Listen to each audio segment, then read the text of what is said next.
conhecesse na época que eu conheci, você ia falar, esse cara não vale nada.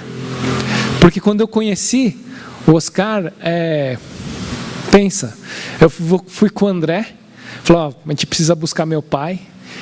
E a gente foi lá perto da Aparecida, época ainda onde funcionavam os bingos. Paramos o carro lá e falou, Binho, cuida do carro, eu vou buscar meu pai. E o André foi lá, trouxe o Oscar, bêbado, depois dentro do carro, vamos para casa.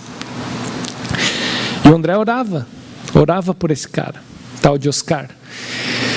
E eu vi ali um pouco do meu pai, né? Porque assim foi a minha vida, eu cresci assim também. E se você falar, poxa, né, que situação difícil, né? O que o André está passando, né? Ter um pai assim, e eu via muito no pai dele, o meu pai, e como foi minha criação. Poxa, os filhos devem estar sofrendo, né? E se fosse, acho que se o André falasse para mim, você precisa pregar para o meu pai, eu ia falar, que vai adiantar? Um cara que está bêbado, um cara que leva essa vida, eu acho que não vai adiantar. Mas, graças a Deus, tiveram pessoas que não pensaram como eu, não julgaram o Oscar como uma escória, alguém que está entregue aos vícios, tanto do jogo quanto da bebida, e tem uma vida assim, e está levando até vergonha para a própria família, né? Mas não. Oscar hoje, como vocês sabem, é alguém que eu admiro, né? Ver o trabalho dele lá no Paraguai, ouvindo e passando pelas coisas que passa e continua lá. Você vai lá, é impossível você não sorrir e se alegrar com ele. Ver tantas coisas que está fazendo lá, né? Na última vez que eu estive no Paraguai agora, teve um batismo. E quando Oscar chegou na igreja do Paraguai, eram 7 membros que tinham. Nesse último batismo, se batizaram 8 pessoas. Ou seja, se batizaram mais pessoas que tinham na própria igreja quando Oscar chegou lá, né? E um desses batizandos, né, que chegou lá, é alguém que no começo é um cara que ia para o culto ainda, alcoolizado, bêbado. Mas como é que alguém assim conseguiu parar dentro da igreja e estava se batizando, liberto? Esse cara perdeu a família por causa do álcool, né?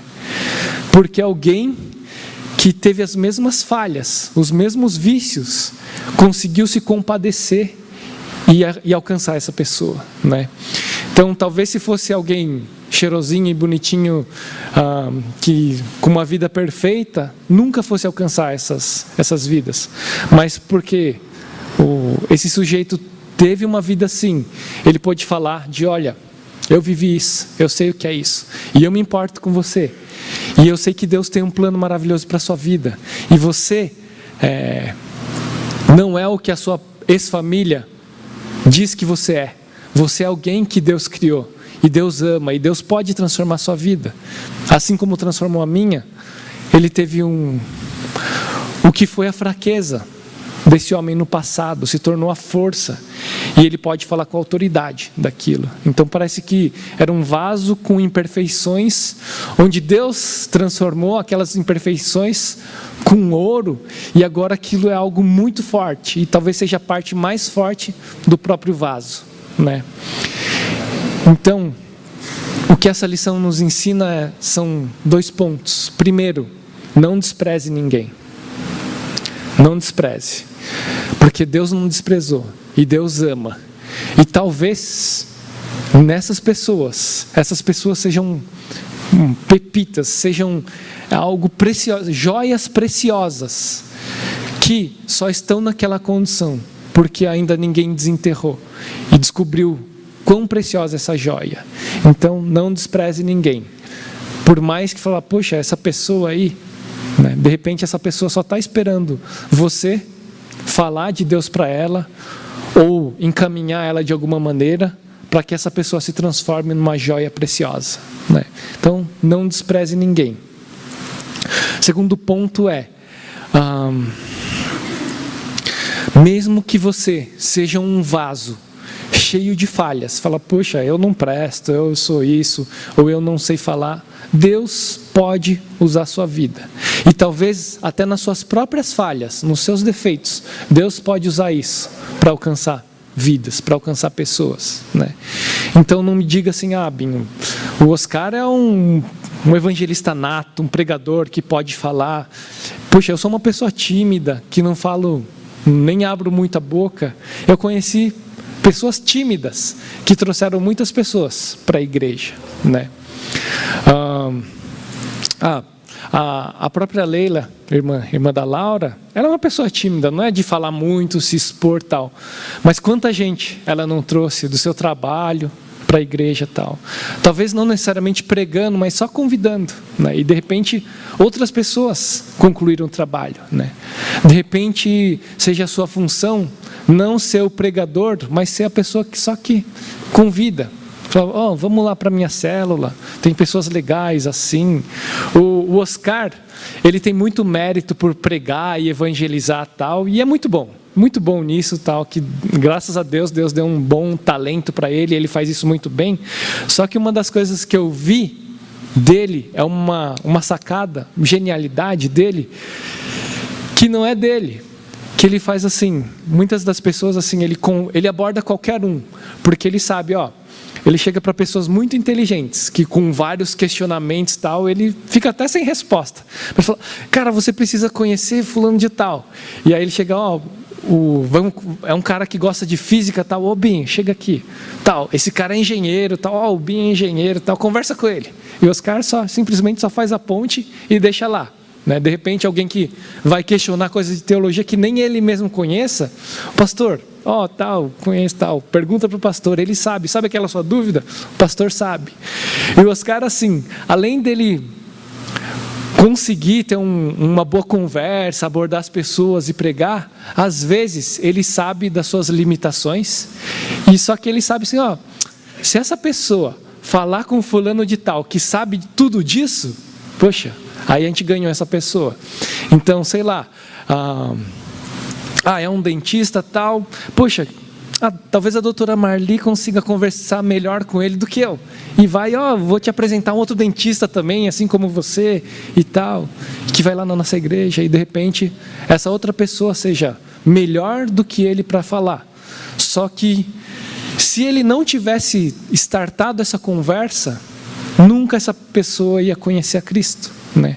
Então talvez a sua função não seja necessariamente ser o pregador, ser a pessoa que fala diretamente, mas talvez seja a pessoa que linka as pessoas.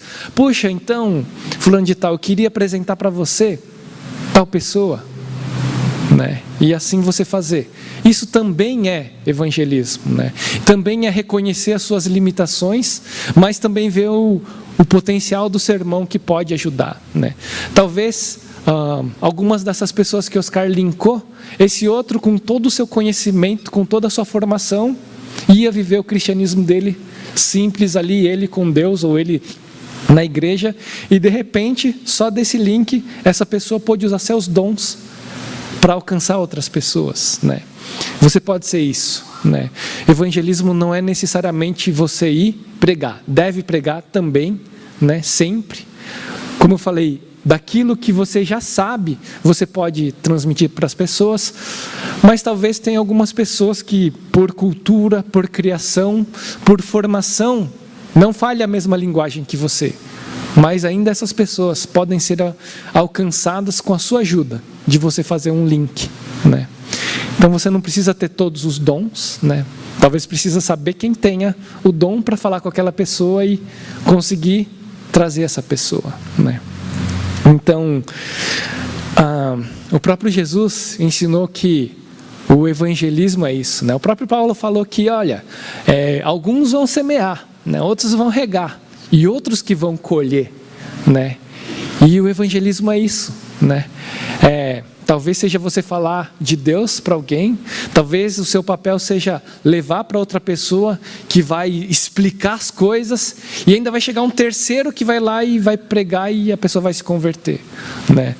Mas talvez o seu papel nesse evangelismo seja linkar pessoas, talvez trazer para a célula, trazer para a igreja, ou de repente convidar essa pessoa para ir na sua casa e chamar alguma pessoa de interesse comum para que estivesse no mesmo ambiente, né? Porque eu sei que tem pessoas que dificilmente iriam para alguma igreja, né?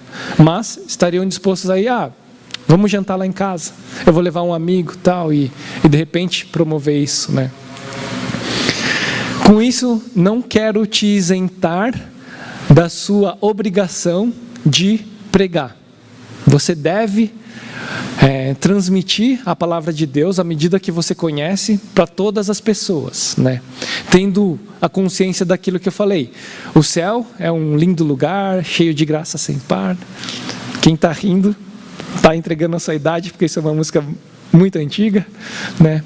Mas sim, o céu é um lugar muito bom e você deseja para as outras pessoas. O inferno é um lugar muito ruim, que você não quer que ninguém vá para lá, mas mais do que isso é a glória de Deus, porque Deus merece ser glorificado, por isso que todas as pessoas devem adorá-lo, né? E com isso Deus vai ser mais glorificado. Então é sua obrigação, sim, transmitir o evangelho para quem está ao seu redor, na linguagem que você consiga transmitir.